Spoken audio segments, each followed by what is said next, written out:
डोमस्टल capsule, ये capsules क्या होते हैं, किन कंडीशंस में जनरली डॉक्टर आपको एडवाइस करते हैं, किस तरह से ये काम करते हैं, इनकी कॉम्पोजिशन क्या रहती है, क्या इंपॉर्टेंट प्रिकॉशंस हैं जो आपको इनके साथ ध्यान में रखने हैं, क्या साइड इफेक्ट्स हैं। डोमस्टल कैप्सूल बेसिकली यूज होती हैं हार्ट बर्न के केसेस में, एसिडिटी के केसेस में, या फिर जलन के केस में डॉक्टर आपको जनरली ये दवाई रिकमेंड कर सकते हैं। ये 2 दवाइयों के कॉम्बिनेशन से बनी हुई एक दवा है।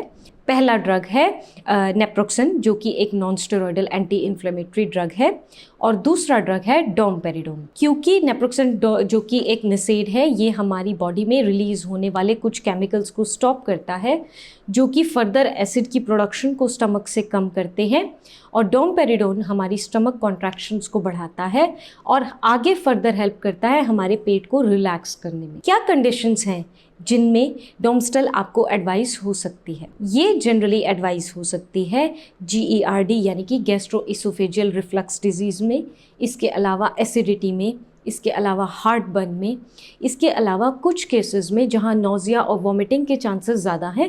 एज अ प्रिकॉशनरी इसको हम डॉक्टर्स रिकमेंड आपको कर सकते हैं। डोजेज की बात करें तो जनरली डोजेज डिपेंड करती है किस तरह के आपके सिम्टम्स हैं, किस तरह से आपका बॉडी वेट है, कितनी मिलीग्राम, कितनी टेंडेंसी में आपको डॉक्टर ये ड्रग देंगे, ये टोटल डिसीजन डॉक्टर का होता है।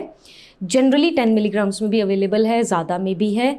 डॉक्टर आपको एडवाइस करते हैं इसको आप बिफोर मील्स लें, खाने से पहले लेने के साथ इसका ज़्यादा इफेक्ट देखने को मिलता है। मैकेनिज़्म ऑफ एक्शन के ऊपर अगर आपको एक डिटेल वीडियो चाहिए तो उसके ऊपर एक डिटेल वीडियो शूट करके उसका लिंक हम नीचे डिस्क्रिप्शन बॉक्स में डाल देंगे। क्योंकि ये एसिड रिफ्लक्स और एसिडिटी से रिलेटेड ड्रग है, तो जनरली इन पेशेंट्स में इस ड्रग का काम बहुत इजी कर देता है। ये एक तो हमारी बॉडी से गैस्ट्रिक यानी कि गैस की पैसेज को इजी करता है, और दूसरा जो हमारी बॉडी में, जो हमारी स्टमक में एसिड बनता है, बेसिकली उसकी प्रोडक्शन को थोड़ा सा कम करता है, जिसकी वजह से जो खट्टी डकारें आती हैं, कई बार ऐसा लगता है कि एसिड ऊपर आके वापस जा रहा है, जो कि ये इस तरह की कंडीशंस जनरली बढ़ जाती हैं लेटने पे या बेंड होने में।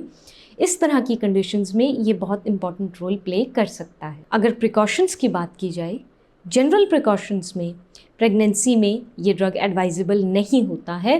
जनरली अगर आपको गायनेक या आपके फिजिशियन एडवाइस करते हैं तो केवल और केवल डॉक्टर की सलाह पे ही ये ड्रग आप ले सकते हैं। ब्रेस्ट फीडिंग में दो ये एडवाइजेबल है, लेकिन फिर भी आपको केवल और केवल डॉक्टर की सलाह पे ये ड्रग लेना है। प्रेगनेंसी और लैक्टेशन दोनों में आपको डबल केयरफुल रहने की ज़रूरत होती है, क्योंकि बॉडी में हार्मोन्स और एक फीटस या फिर बेबी आपके ऊपर डिपेंडेंट है। तो इस केस में आप जो भी दवाई लेते हैं, जिस भी तरह की लेते हैं, वो केवल और केवल आप अपने डॉक्टर की सलाह से लें। और इम्पॉर्टेंट प्रिकॉशन जिस पे ध्यान देना है वो ये है कि इस ड्रग के साथ आपको अल्कोहल का यूज़ नहीं करना है, क्योंकि वो इसकी इफ़ेक्टिविटी को डिक्रीज़ करता है और साइड इफ़ेक्ट्स को बढ़ा सकता है, क्योंकि ये आगे डिजीनेस को प्रमोट करता है। तो इम्पॉर्टेंट प्रिकॉशन ध्यान रखने वाली ये है कि आप जब भी ड्राइव कर रहे हैं या कोई ऐसा काम कर रहे हैं जिसमें आपको अलर्टनेस रिक्वायर्ड है, तो आप इस ड्रग को अवॉइड कर सकते हैं, या फिर इस ड्रग को अवॉइड नहीं कर सकते, आप ड्राइविंग को अवॉइड कर सकते हैं, या फिर आप ये ड्रग का टाइमिंग ऐसा रखते हैं जैसे कि जनरली बिफोर मील्स, उसके बाद कोई आप ऐसा अलर्ट वाला काम थोड़े समय के लिए ना करें। जिन पेशेंट्स को सीवियर किडनी डिजीज़ या फिर हार्ट डिजीज़ या लिवर डिजीज़ की हिस्ट्री है, उन केसेस में भी इसको बहुत कॉशियसली यूज़ किया जाता है, केवल और केवल डॉक्टर की सलाह पे यूज़ किया जाता है।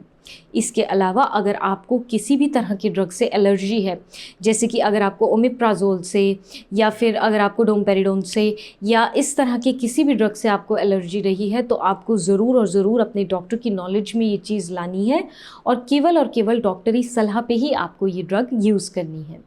इसके अलावा अगर आपको डिजीनेस या विजुअल डिस्टर्बेंस जैसे कुछ फीचर्स ज़्यादा देखने में आते हैं, तो भी आप अपने डॉक्टर को तुरंत बताएं और केवल उनकी सलाह पे ही आप इस ड्रग को लें। जनरली एक लॉन्ग टर्म कोर्स चलता है, लेकिन जितनी दवाई लेनी है, कितने समय तक के लिए लेनी है, कितनी टेंडेंसी में लेनी है, ये सब केवल और केवल डॉक्टर की सलाह पे ही आपको फॉलो करना है अपनी तरफ से। अगर आपको सिम्टम्स कम भी लग रहे हैं लेकिन कोर्स आगे बचा हुआ है तो आपको अपनी तरफ से दवाई लेना बंद नहीं करना है, डॉक्टर की सलाह पे ही दवाई लेने को बंद करना है। अगर आपको ऑस्टियोपोरोसिस नाम की बीमारी है जिसमें कि हड्डियां भुरती हैं या हड्डियां कमज़ोर हो जाती हैं, ऐसे केसेस में भी जनरली ये दवाई आपको नहीं दी जाती। थोड़ी सी कॉशन यहाँ रखनी है, डॉक्टर को इसके बारे में या इसकी हिस्ट्री के बारे में आपको ज़रूर बताना है। इसके अलावा अगर आपको इंटेस्टाइनल या स्टमक ब्लीडिंग की हिस्ट्री है या इससे रिलेटेड कोई बीमारी रही है तो भी आप अपने डॉक्टर को ज़रूर इन्फॉर्म करें। ऐसे केसेस में जनरली ये ड्रग सिम्टम्स को बढ़ा सकते हैं, आगे आपकी परेशानियों को बढ़ा सकते हैं। साइड इफ़ेक्ट्स, किसी भी ड्रग की तरह इसके भी जनरल बहुत साइड इफ़ेक्ट्स देखने को मिलते हैं, जैसे कि डिजीनेस, जैसे कि ब्लरिंग ऑफ विजन, उसके अलावा लूज स्टूल्स, नोज़िया, वॉमिटिंग, कुछ केसेस में सीवियर स्टमक एक देखने को मिल सकता है, कुछ केसेस में स्किन रैश या एलर्जी जैसे सिम्टम्स भी देखने को मिल सकते हैं। किसी भी तरह से अगर ये सिम्टम बढ़ते हैं या आपकी समझ के बाहर जाते हैं तो तुरंत अपने डॉक्टर की सलाह लें। केवल अपने डॉक्टर की सलाह पे आगे इस कोर्स को कंटिन्यू करें। होपफुली ये वीडियो आपको पसंद आया होगा। वीडियो अच्छी लगी है तो इसको लाइक शेयर सब्सक्राइब ज़रूर करें। Thank you.